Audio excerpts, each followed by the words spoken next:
Yang pertama, jangan berhenti berikhtiar dan berusaha. Wa alaisa lil insani illa ma sa'a. Wa inna sa'yahu saufa yura. Sesungguhnya tidak lain bagi manusia itu kecuali apa yang dia usahakan, dan hasil usaha itu akan dia lihat, akan dia rasakan. Dan Allah memang tidak mengubah nasib kita sampai kita berikhtiar mengubahnya. Jadi growth mindset itu ciri pertama, ikhtiar dan tawakal. Baik, bismillah. Assalamualaikum warahmatullahi wabarakatuh.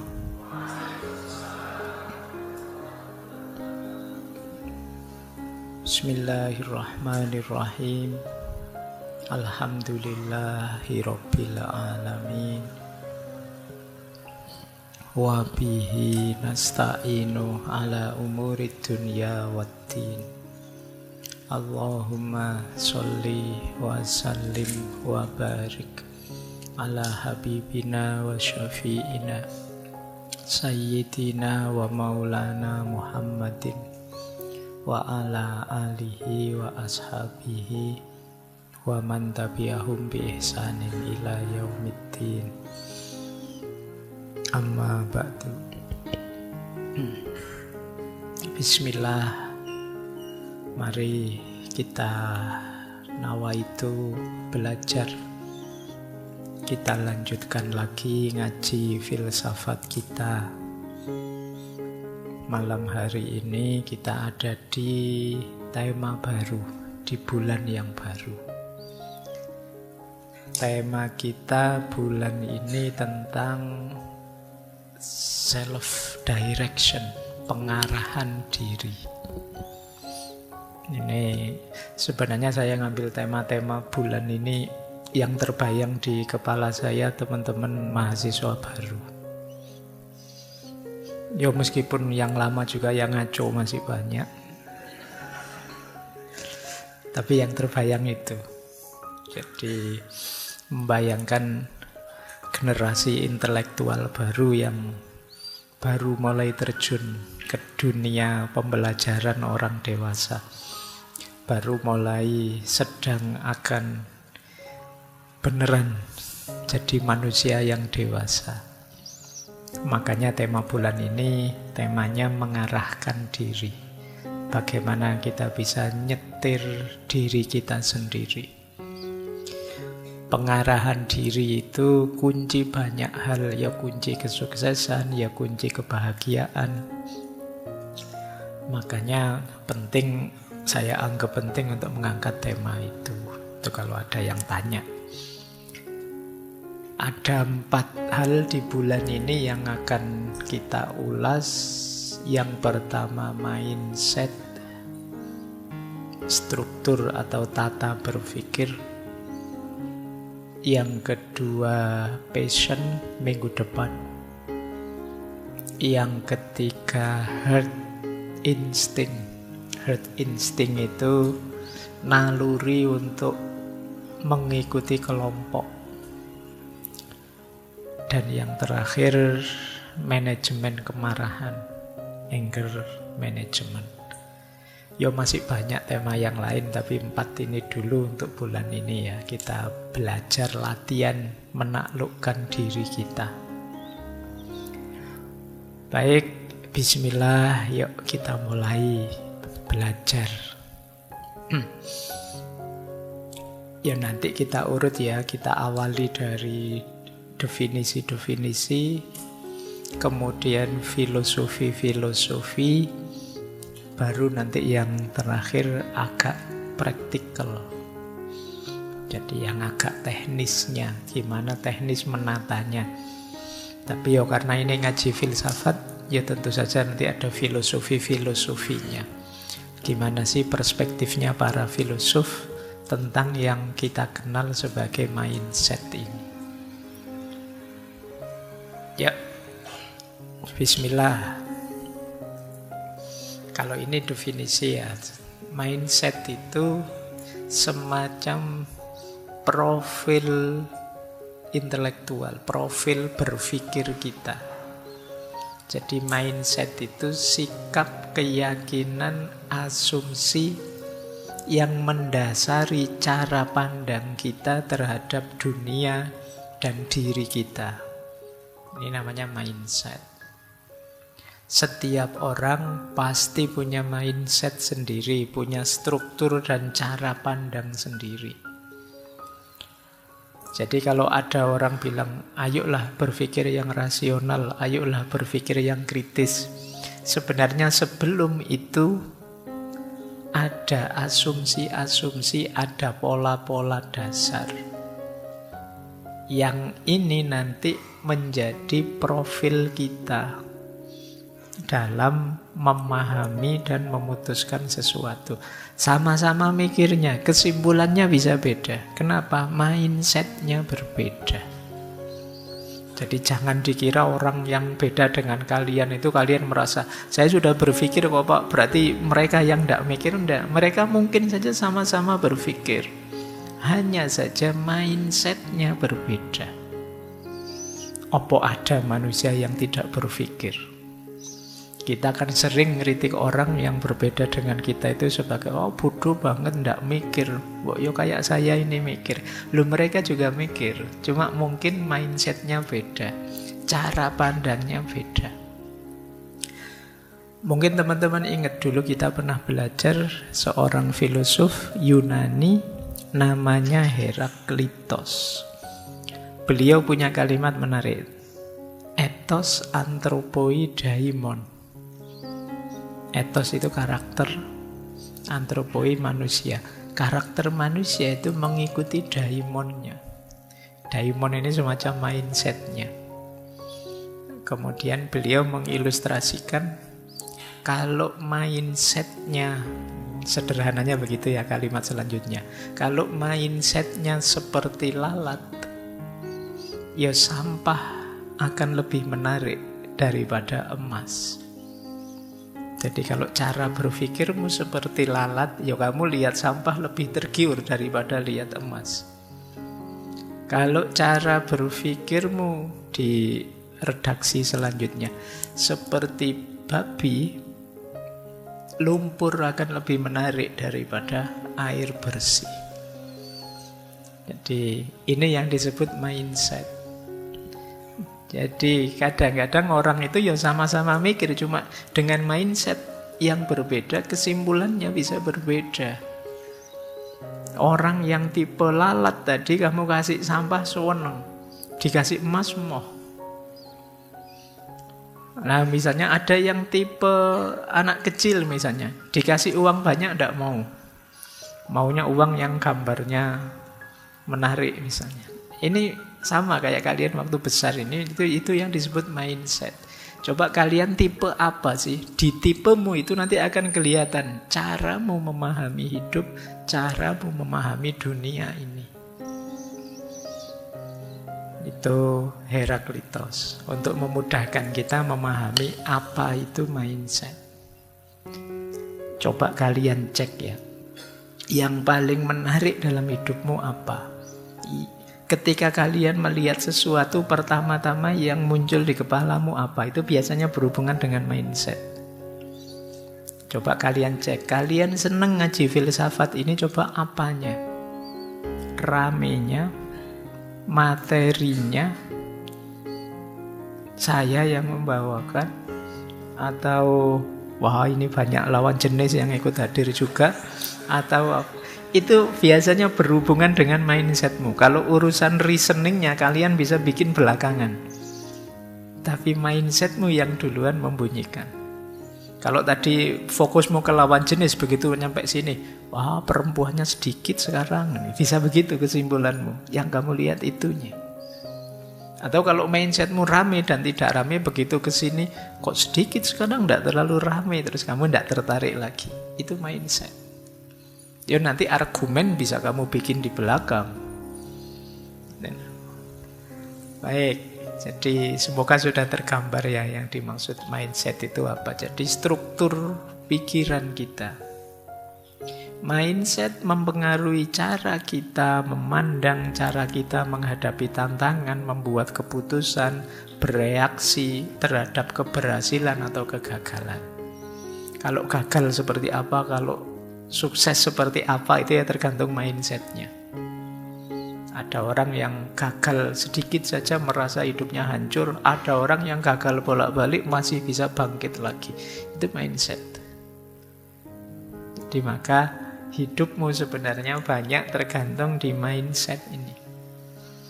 Berhubungan dengan pertumbuhan kita, ketahanan kita, cara kita melihat sesuatu. Di situ saya sebut mindset itu berhubungan dengan titik pandang, cara pandang, dan sudut pandang kita. Titik pandang itu misalnya HP ini, saya lihat apanya? Oh, cuma saya lihat casingnya saja, atau saya lihat LCD-nya saja, atau saya lihat harganya saja, atau ini namanya titik pandang.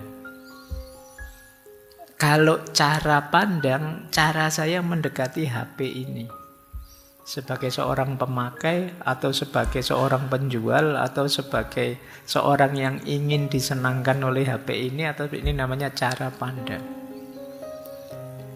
Kalau sudut pandang, dari sisi mana kamu melihatnya? Nah, sudut pandang itu misalnya, kalau dari sisi saya, laptop ini warnanya biru, tapi dari sisi kalian, laptop ini warnanya hitam. Itu namanya beda sudut pandang. Sama-sama lihat laptop ini sih.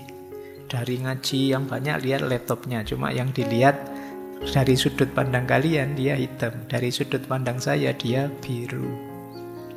Kadang-kadang kita sering rame, gegeran hanya gara-gara ini. Beda sudut pandang. Jadi, saya lihat sendiri warnanya biru, hakul yakin biru. Terus yang sana bilang, loh saya juga lihat sendiri, hakul yakin hitam. Sama-sama hakul yakin melihat sendiri, ngalami sendiri, tapi bisa berbeda. Kenapa? Sudut pandangnya beda. Kadang-kadang diskusi yang rame sampai hampir tawuran itu mungkin beda sudut pandang, beda titik pandang, dan beda cara pandang saja. Jadi mindsetnya ternyata orang beda-beda.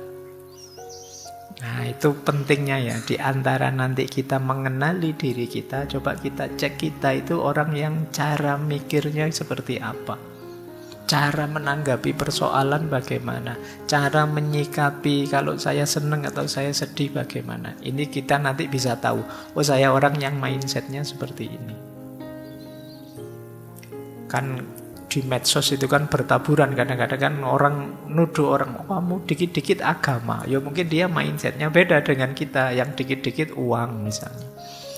Sama-sama dikit-dikit, kalimat dikit-dikit itu menunjukkan ada pola. Jadi ada struktur. Kita nuduh orang lain, sebenarnya kita juga punya. Baik, kita lanjutkan.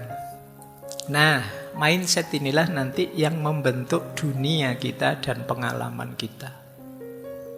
Indonesia ini penuh harapan, opo Indonesia ini sebentar lagi hancur, itu banyak tergantung mindset kita. Jadi perdebatan macam-macam di medsos itu biasanya tergantung mindsetnya masing-masing. Ini yang mungkin penting ya hari ini kita sadari bahwa oh ternyata memang orang itu bisa beda-beda. Baik, nanti kita lihat jenis-jenisnya mindset apa saja, pattern pola-polanya apa saja, cara membentuknya bagaimana di akhir-akhir ya. Kita lanjutkan. Cirinya apa positive mindset itu saya bawa beberapa ya. Orang yang mindsetnya positif, yang pertama dia optimis. Jadi, optimis itu kan sederhananya yakin bahwa besok akan lebih baik. Iya sih sekarang ada masalah, tapi pasti besok akan membaik masalah ini. Jadi optimis itu bukan berarti lari dari masalah, tapi yakin bahwa masalah ini akan terselesaikan. Wong manusia itu canggih. Coba ya kalian renungi hidupmu. Kalian pastikan sering takut ini, takut itu. Mau kuliah takut, iso ndak yo aku nanti kuliah. Mau lanjut S2 bisa ndak ya, saya S2, wong S1 aja pontang-panting dikejar-kejar misalnya. Sekarang kok S2, itu kan akhirnya kamu masuk S2. Ternyata yo jalan. Ketakutanmu selama ini ternyata ndak terbukti. Ternyata yang sebelumnya itu ya ketakutan-ketakutan kosong. Ini kan namanya kamu ndak optimis sebelumnya. Padahal kalau kamu optimis, mungkin yang kalian rasakan sama, tapi kamu nyaman terus, enak terus sejak awal. Jadi, ya optimis tidak jaminan kemudian semuanya beres, tapi dengan punya mindset yang optimis, hidupmu lebih gembira, lebih ceria. Kan ada orang itu yang pikirannya serba negatif, tidak bisa optimis. Temennya bergurau tertawa, jangan banyak tertawa, hatimu akan jadi keras. Kalau hatimu keras maka kamu iya.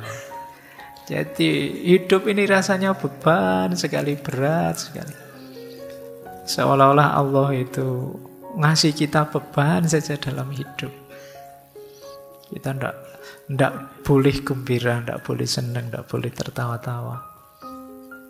Jadi ini yang saya sebut mindsetnya pesimis. Perilaku-perilaku yang gampang menyeret kita dalam situasi putus asa kalau kita ndak optimis. Ini ciri pertama. Ciri kedua, resiliensinya tinggi. Orang mindset, daya resiliensi itu daya untuk bangkit kembali. Meskipun jatuh, berdiri lagi. Gagal ya, bangkit lagi. Daya resiliensinya tinggi. Ya, resiliensi itu kadang digambarkan ada bouncing out, ada bouncing back, ada metamorfosis. Bouncing out itu misalnya kalian hidup di tengah situasi yang pahit sekali, di tengah situasi yang tidak mungkin, tapi tetap kalian bisa tumbuh hebat. Ini namanya kalian bisa bouncing out, bisa keluar, masih bisa. Temenmu ngaco semua, tapi di tengah teman-teman yang ngaco saya masih bisa beres. Itu daya resiliensimu tinggi. Jadi yang pertama ada bouncing back. Kalau bouncing back itu ya tadi, jatuh bangkit lagi, jatuh bangkit lagi. Semester lalu dapat nilai E, diulang dapat E lagi, diulang lagi dapat E. Enggak apa-apa. Dosenmu sampai capek tapi kamu bangga. Saya Pak, resiliensinya tinggi Pak. Saya hebat Pak, saya tangguh saya Pak. Itu resiliensi, jatuh bangun lagi, jatuh bangun lagi. Yang ketiga metamorfosis. Metamorfosis itu setelah mengalami kepahitan sedemikian rupa, kita tampil kembali dalam bentuk yang lebih indah. Nah ini resiliensi. Nah orang berpikir positif itu daya resiliennya tinggi. Tidak gampang mati kalau main. Tidak gampang jatuh, tidak gampang kalah. Jadi mungkin yang lain hebat, tapi kita tangguh. Tangguh itu kadang-kadang kita jatuh juga, kadang-kadang kita terjungkal juga, kadang-kadang kita kalah juga. Tapi bukan alasan untuk kita berhenti. Lanjut, bangkit terus. Nah ini yang disebut resilient. Kemudian bersyukur. Orang yang mindsetnya positif itu pasti banyak syukurnya. Karena dia melihat sekelilingnya banyak anugerah-anugerah. Banyak hal-hal yang positif. Kebalikannya nanti orang negatif mindset lebih melihat sisi negatifnya. Nah, orang yang lebih banyak melihat hal yang positifnya itu kan jatuhnya banyak bersyukur, alhamdulillah. Jadi misalnya kalian apalah melakukan ini itu, ada kurangnya ini, ada kurangnya itu, tapi kan pasti tidak 100% berkurang. Mesti ada bagian tertentu yang positif, bagian tertentu yang enak. Nah, itu yang dilihat sehingga membuat kita bersyukur. Saya pernah ngalami itu ya, zaman mahasiswa dulu. Naik bis, sama bisnya dioper-oper sampai 4 kali. Oh, itu kan jengkelnya luar biasa. Tapi orang sebelah saya dengan santainya dia bilang, enak ya mas, bisa ngalami macam-macam bis.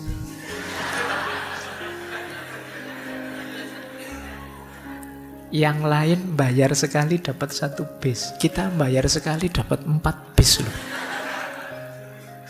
Oh, itu kan yang lain mesuh-mesuh, dia alhamdulillah bisa dapat 4. Loh, jadi dari pengalaman sepahit itu masih bisa bersyukur. Ini positive mindset. Jadi ya kan kalau dalam agama rumusnya siapa banyak bersyukur akan ditambah terus. Kita sering begitu, seperti saya bilang tadi ya, kita sering lebih mengambil sudut pahitnya. Padahal bisa kok dimaknai positif. Peristiwa tadi misalnya kayak naik bis tadi, kan sesuatu yang kita tidak bisa mengelakkan itu. Ya terpaksa kita terima, wong kita inferior di hadapan kernet dan supirnya. Nah, mau tidak mau kan kita terima. Bedanya yang negatif mindset, dia dengan kegalauan dan kemarahan yang luar biasa. Tapi yang positif mindset, dia gembira dan bersyukur. Momennya sama. Itu bedanya orang positif dan negatif.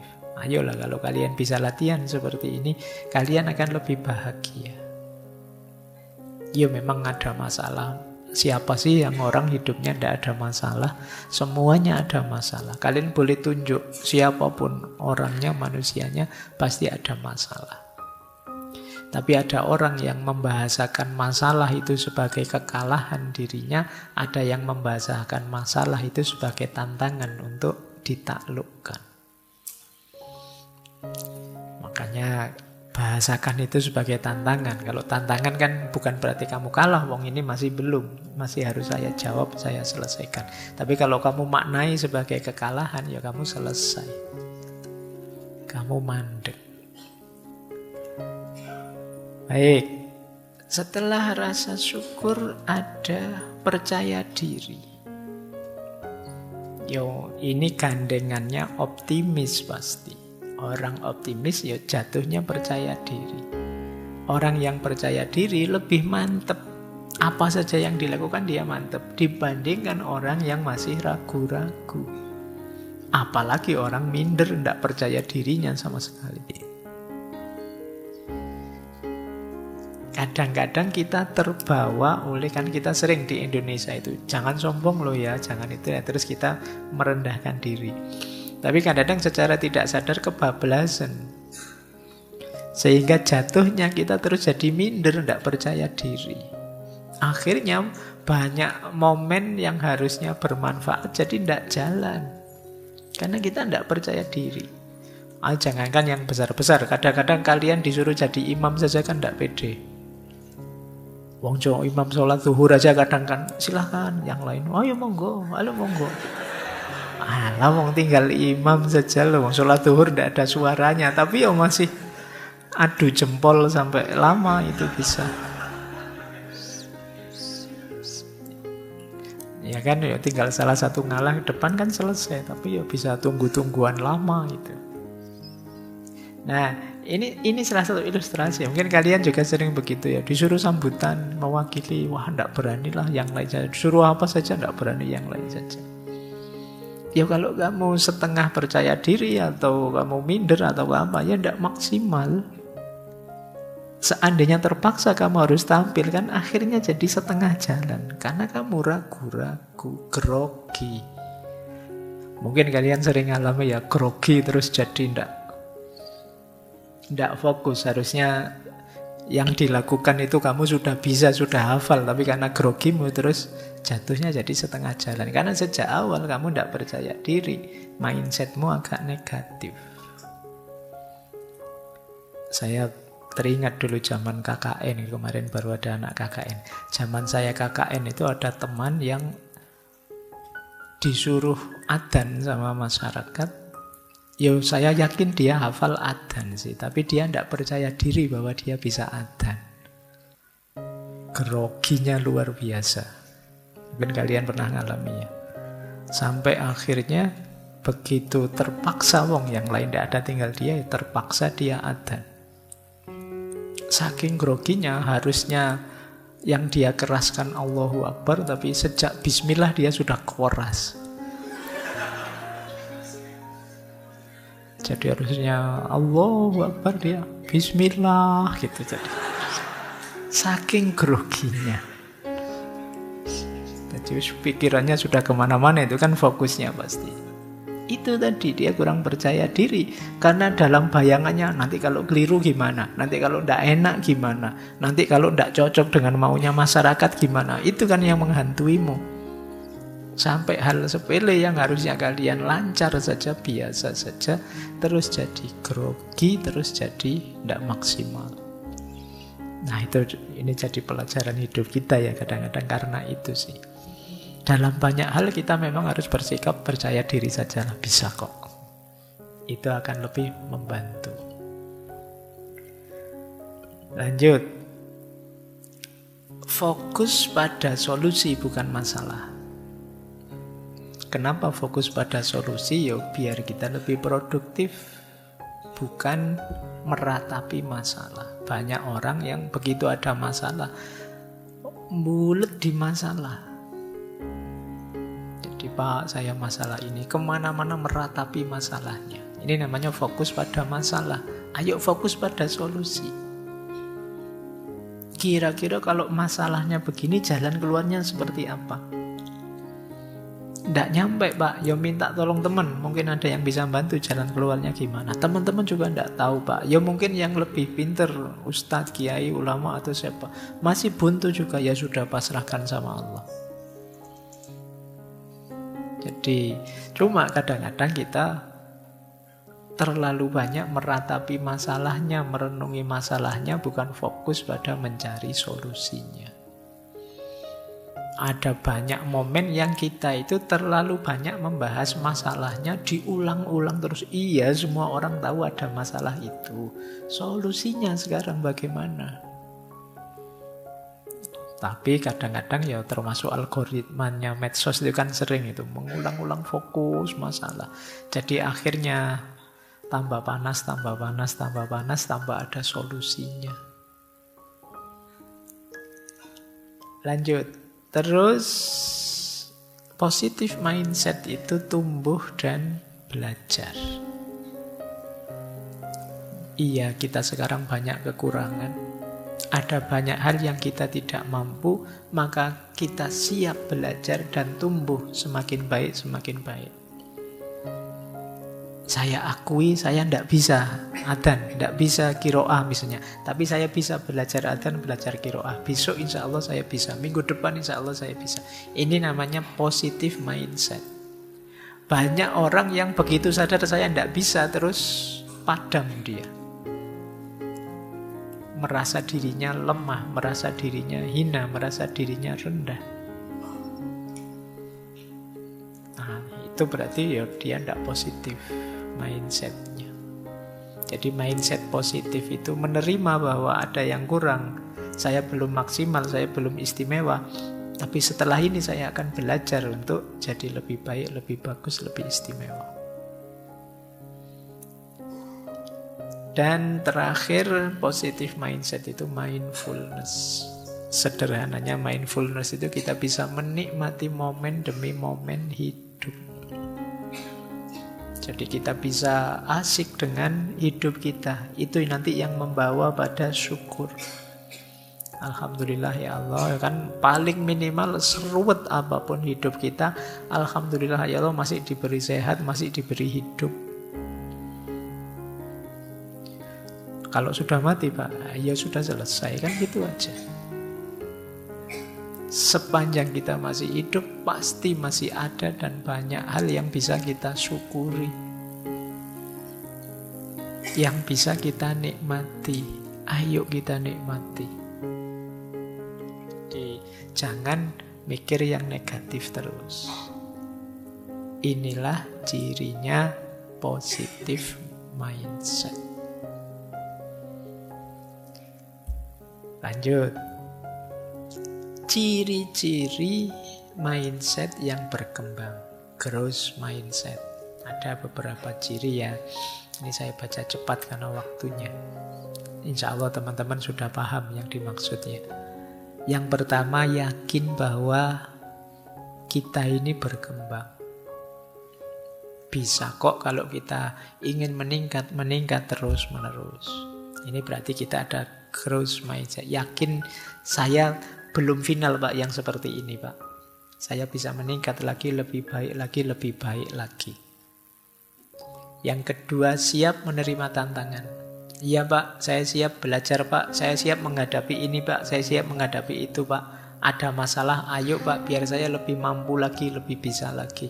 Ini berarti kalian punya pola growth mindset. Kemudian gigih, tekun. Jadi ada masalah dianggap bukan hambatan, tapi tantangan untuk meningkatkan kualitas diri. Terus belajar dari kritik. Kalau ada kritik, terus introspeksi. Jadi tidak defense, tidak marah-marah, tidak ngamuk. Belajar untuk berkembang. Oh, ada orang kritik saya, berarti saya masih ada jeleknya, masih ada kurangnya. Saatnya belajar untuk berkembang. Fokus pada proses.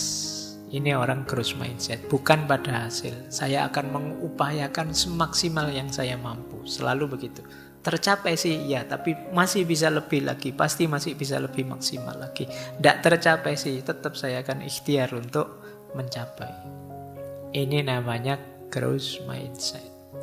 Kalau gagal, kegagalan adalah peluang untuk bangkit lagi. Jadi tidak masalah. Melakukan apapun ya memang alternatifnya dua. Kalau tidak sukses ya gagal. Sukses alhamdulillah, gagal bangkit lagi. Itu saja, mikirnya tidak terlalu rumit. Kemudian mampu beradaptasi dan terbuka terhadap perubahan. Ini growth mindset. Jadi tidak anti perubahan, tidak anti hal yang baru.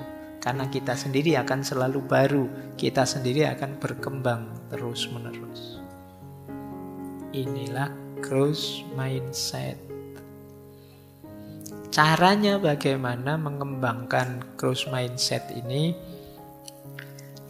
Saya agak cepat ya, ini mirip-mirip sebenarnya. Menerima tantangan. Mengubah self-talk tadi secara positif. Ikhtiar dimaksimalkan. Proses. Terus gagal adalah kesempatan untuk belajar dan bangkit lagi. Terus rayakan kemajuan. Setiap kali kita meningkat, syukuri itu. Bila perlu tidak sekedar syukuri, tapi juga syukuran. Ya. Jadi syukuran itu berarti kalian rayakan itu. Anggap itu sesuatu yang besar dan penting. Biar kalian semangat untuk lebih meningkat lagi, lebih meningkat lagi. Jangan mengecilkan capaianmu sekecil apapun. Karena akan mendorongmu untuk lebih lagi, lebih lagi. Cari umpan balik. Jangan merasa sudah hebat, merasa sudah luar biasa. Kritik-kritik akan sangat berguna. Berlatih, belajar terus-menerus dari kegagalan. Cari circle yang positif. Dan kalau ada orang dengan mindset ini yang luar biasa, jadikan itu contoh dan teladan. Akan lebih mudah. Jadi kalian fokus ke orang-orang dengan growth mindset ini, kalian akan tertantang untuk seperti orang itu loh, bisa bangkit terus, meningkat terus, dan lain sebagainya. Ini akan meningkatkan dirimu, tambah hebat, tambah hebat. Jadi orang dengan growth mindset ini, orang yang nambah waktu tambah hebat. Kalau bahasa agamanya, yaumuhu khairun min amsihi. Hari ini lebih hebat dari kemarin, besok lebih hebat dari hari ini, dan seterusnya. Baik, terakhir untuk menutup ngaji malam hari ini ya, dalilnya sekarang. Ini yang disebut Islamic growth mindset. Jadi kalau kalian tanya, Pak, growth mindset itu kalau diterjemahkan dalam bahasa Islam, apa yang harus kita lakukan? Yang pertama, jangan berhenti berikhtiar dan berusaha. Wa alaisa lil insani illa ma sa'a. Wa inna sa'yahu saufa yura. Sesungguhnya tidak lain bagi manusia itu kecuali apa yang dia usahakan, dan hasil usaha itu akan dia lihat, akan dia rasakan. Dan Allah memang tidak mengubah nasib kita sampai kita berikhtiar mengubahnya. Jadi growth mindset itu ciri pertama, ikhtiar dan tawakal. Ciri kedua, senantiasa belajar tentang apapun. Makanya di situ saya sebut dua hadis. Yang pertama, tolabul ilmi faridotun ala kulli muslimin. Mencari ilmu itu wajib bagi setiap muslim, dan al-hikmatu dolatul mu'min haitsu wajadaha fahuwa ahaqqu biha. Hikmah itu barang hilangnya seorang mukmin. Dimanapun menemukannya, maka dia berhak atas itu. Jadi kalian silahkan belajar apapun, dimanapun, tentang apapun. Begitu ketemu hikmah, ambil saja. Hikmah itu sesuatu yang bermanfaat, yang berguna, yang maslahat untuk hidupmu. Kalau ketemu itu belajar tentang apa saja, di mana saja, ambil saja, karena itu dolatul mukmin, barang hilangnya seorang mukmin. Kemudian kalau sudah rumus belajar, ada rumus sabar dan tekun. Jadi sabar dan tekun meningkatkan diri, menyelesaikan tugas demi tugas, amanat demi amanat. Ya ayyuhalladzina amanusbiru wasobiru warobitu. Jadi, wahai orang-orang yang beriman, sabarlah dan bersabarlah serta tekunlah, dan bertakwalah pada Allah, semoga kalian beruntung. Kemudian sabar dan tekun, terus muhasabah, introspeksi diri terus menerus untuk menemukan saya masih kurang apa, harus memperbaiki apa. Itu muhasabah.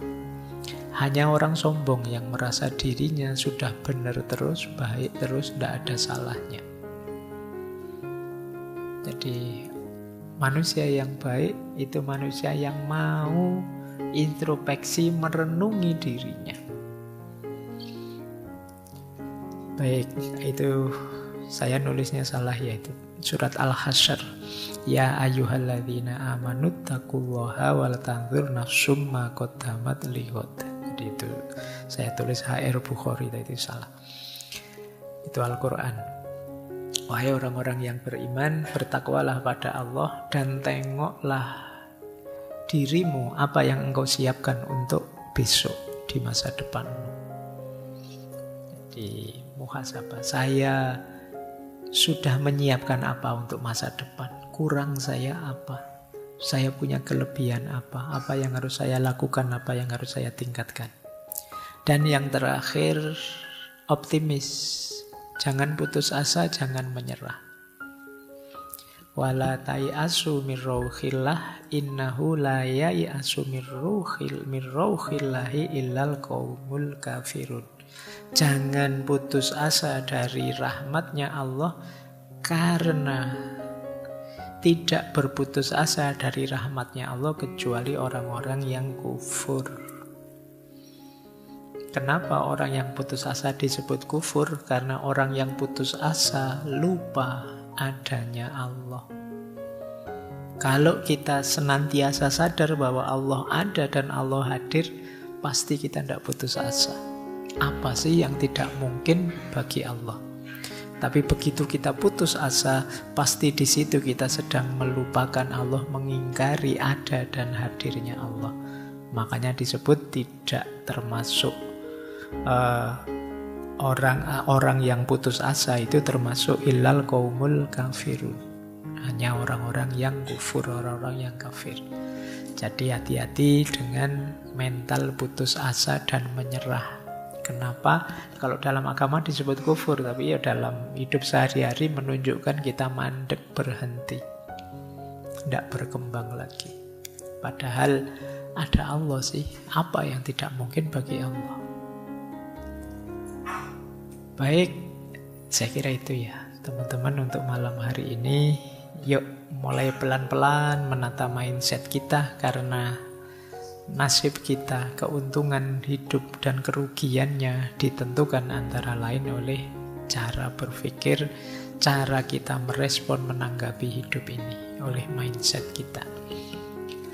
Oke, saya kira itu untuk malam hari ini. Insya Allah minggu depan kita lanjutkan belajar tentang passion. Saya akhiri sekian, kurang lebihnya mohon maaf. Wallahul muwaffiq, wallahu a'lamu bissawab. Wassalamualaikum warahmatullahi wabarakatuh.